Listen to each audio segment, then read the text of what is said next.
Isa nga sa mga sikat na tambayan at pasyalan dito sa Quirino Province mga best friend ay ang napakagandang lugar na ipapakita ko sa inyo sa video na ito na masasabi ko ngang matagal ngang walang tumatambay dahil nga sa tuloy-tuloy na paggulan-ulan sa ating probinsya.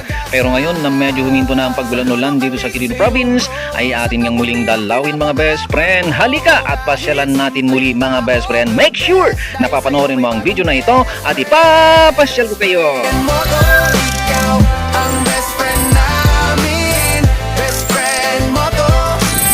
Mula nga dito sa capital ng probinsya ng Quirino, dito sa bayan ng Cabarugis mga best friend, ay dadaan nga tayo sa daanan na ito mga best friend na masasabi ko nga napaganda talaga ang daanan na to patungo doon sa sikat na pasyalan at tambayan na madalas doon tayo tumatambay mga best friend. At ito nga mga best friend, talagang napaganda ang daanan na to. May mga pa-banking na kurbahan na talagang mag-enjoy ka pag dito ka dumaan mga best friend. Sa kaliwa at kanan naman natin mga best friend ay makikita ang nakatagong kagandahan ng bayan ng Cabarugis, Quirino. Kung nature lover ka na tulad ko mga best friend ay pasok sa iyo ang lugar na to. Ma-appreciate mo talaga mga best friend ang ganda ng kalikasan ng Quirino. Sa totoo lang mga best friend, ako na taga rito ay hindi ako nagsasawang baybayin ang daanan na ito dahil sobrang ganda nga niya mga best friend, lalo na kung gamit natin ay motor. Basta dire-diretsuhin lang natin ang daanan na to mga best friend hanggang marating natin ang lugar na to na bubungad nga sa iyong mga mata mga best friend ang kagandahan ng mga bundok na mga ito. Kumaliwa nga tayo mga best friend sa kanto na yan at dire-diretsuhin lang natin ang daanan na to mga best friend hanggang marating muli natin ang kanto na ito. Kakanan nga tayo dito mga best friend at ito na nga, ito na ang lugar na kung saan ako tumatambay madalas mga best friend. Na miss natin ito, ang Susong Dalaga.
At kung umabot ka nga sa parte ng video na ito mga best friend, maaari mo bang i-comment kung nakarating ka na sa lugar na ito or kung namimiss mo ang lugar na ito mga best friend, at kung anong experience mo sa lugar na ito. At kung sakali mang hindi ka pa naka-follow, ay mag-follow ka na para mabangan mo lagi ang mga ipopost natin ng mga videos na tulad nito. Ito pong niyo pong kaibigan, best friend mo to na nagsasabing when you ride, live your pride, at sa Diyos lamang umasa at huwag sa maling akala.